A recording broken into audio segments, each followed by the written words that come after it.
My name is Joan Hutton, and I've been in the film industry since 1974. I never started out to be a cinematographer.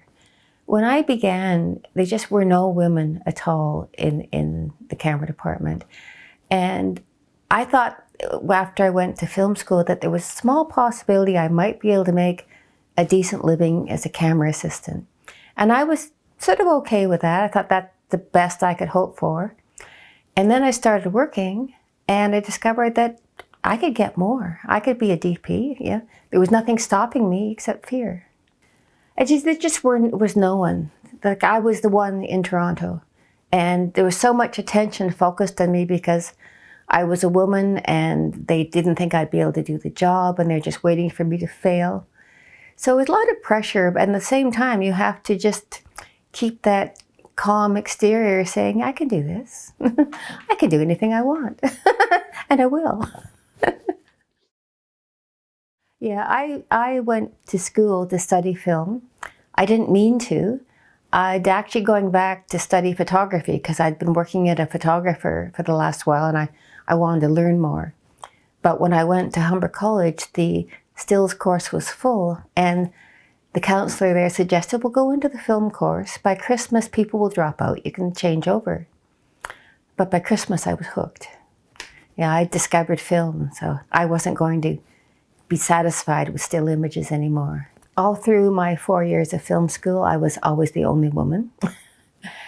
The last year, there was one woman a year or 2 years behind me. But there just weren't any. We didn't exist in the camera department. We weren't thought of as being, cinematographer material. So I started out as a camera assistant after 4 years of film school, and I was quite happy doing that.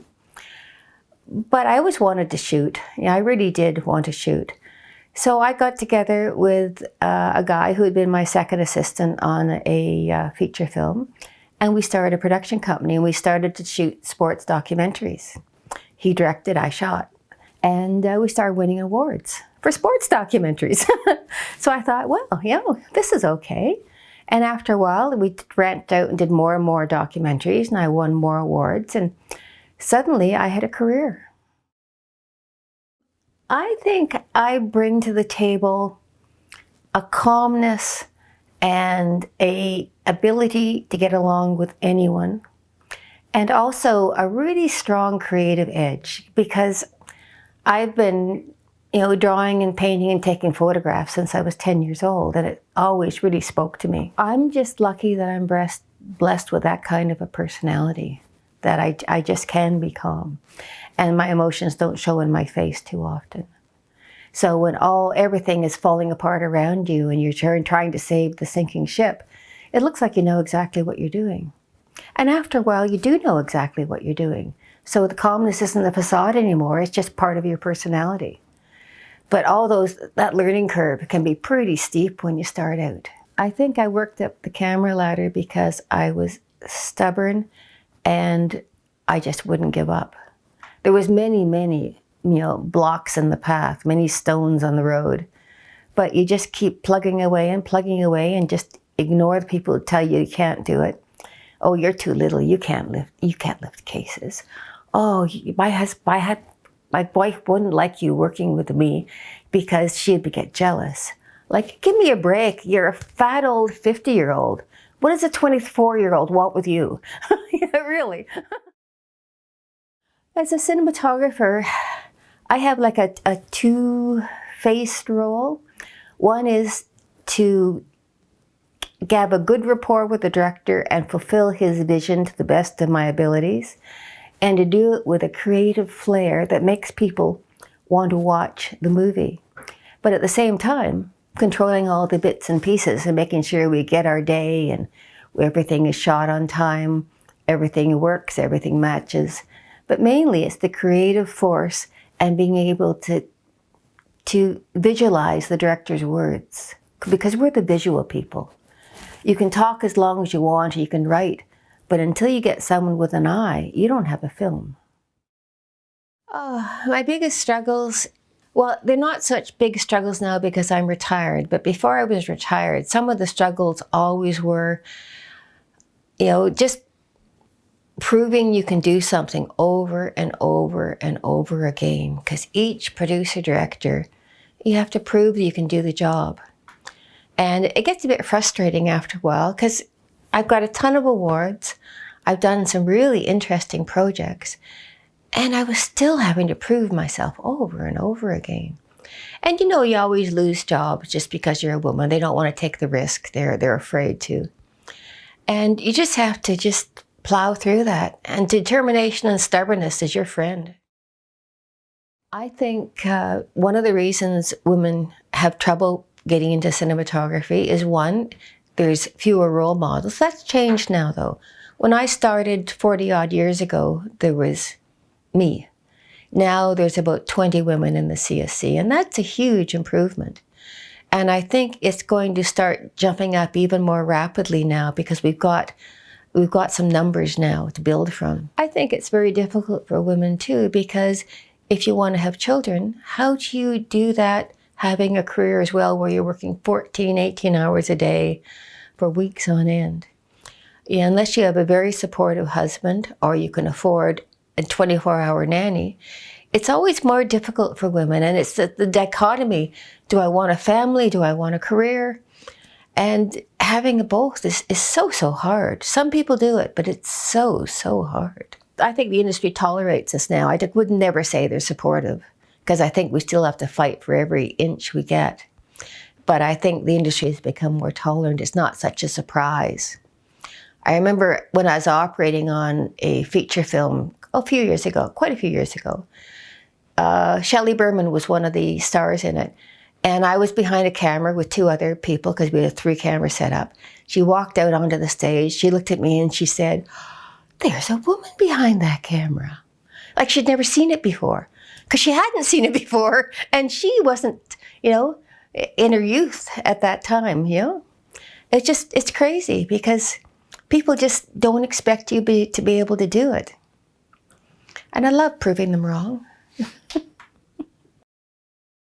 One bit of advice I wish I'd been given was to push harder, to make your own opportunities more. Don't wait around for anyone to notice you, just to get out there and be more forward. Like the guys do. I think women are socialized not to make waves, to be calm, quiet, be in the background, be helpers and supporters.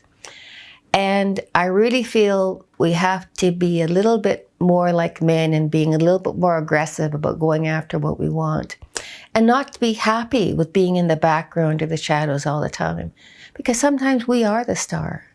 And I think we have to accept that we can do everything that is necessary to be a cinematographer.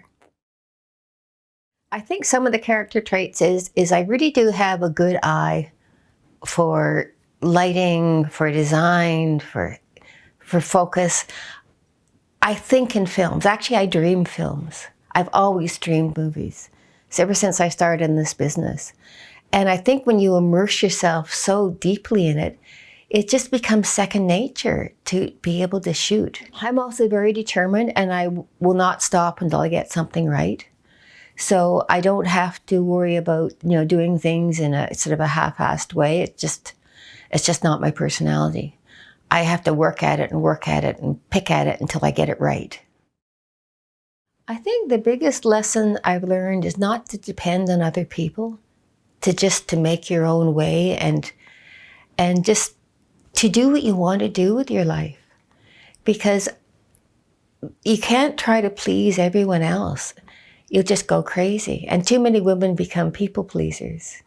I think it's really important not to get sucked into that, but just to look at things very, not coldly, but very realistically, and say, this is what I want.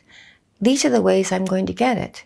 This other behavior is just counter to what I want.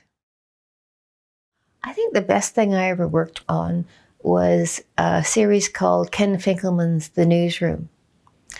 It was the first time this person had just sort of accepted me as a DP, and hadn't even looked at my reel, quite frankly.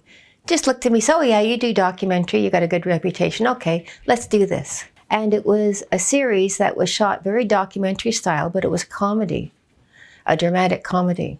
And I had such free rein there because he just assumed I knew exactly what I was doing and he just let me play with things.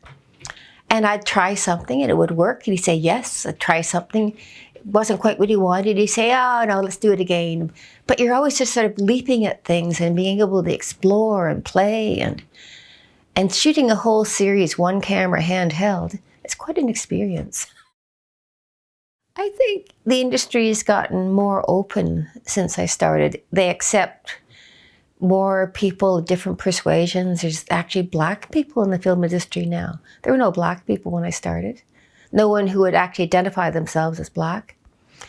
There was no women when I started. I think it's just become more inclusive, and the fact that the cameras are smaller, it's easier to shoot them. I started in the film days with these huge cameras that took 2 people to move around, and when you're shooting 35. And it's just so much more economical now. Smaller cameras, less light needed. There's just so many more possibilities. And there's so much creativity now. I think creativity is growing by leaps and bounds. And I think that's the crucial thing in our industry. Without that creative spirit, we've got nothing. I always feel like the film industry is an industry that eats its young. We work horrendously long hours. You know, a 12-hour day is like, oh, good, that's a short day. And very few other industries in the world work the kind of horrendous hours we do. And I think it takes a huge toll on the people, both on their marriages, on things like alcoholism, and just trying to have a life outside of film. So the one thing I would like to see changed is our hours made more reasonable. I'd like to see a 10 to 12-hour day and have no longer. People die because of our long days. I've fallen asleep sitting at a red light going home after I worked like 24 hours. And it's crazy we still do this, totally insane. But people are afraid to talk about it because they don't want to lose work. I'm retired now, so I can say what I think.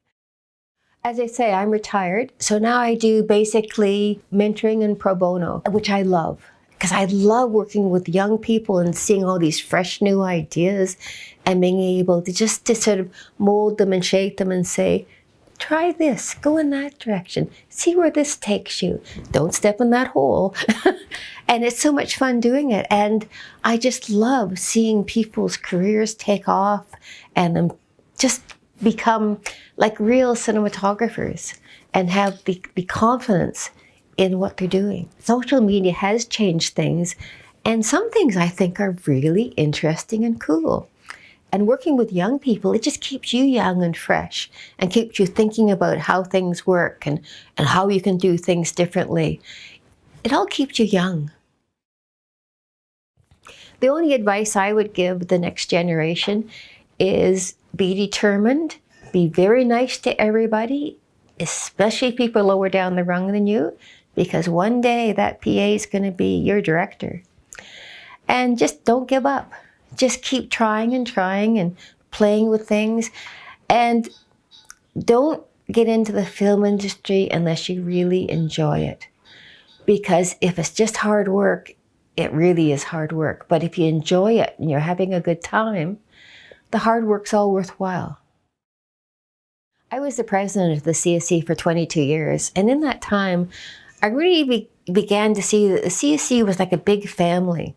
You had the big impressive DPs at the top and operators and then assistants and even students coming up, and everyone was training everyone else on their way up the ladder, and everyone was reaching down, giving a helping hand.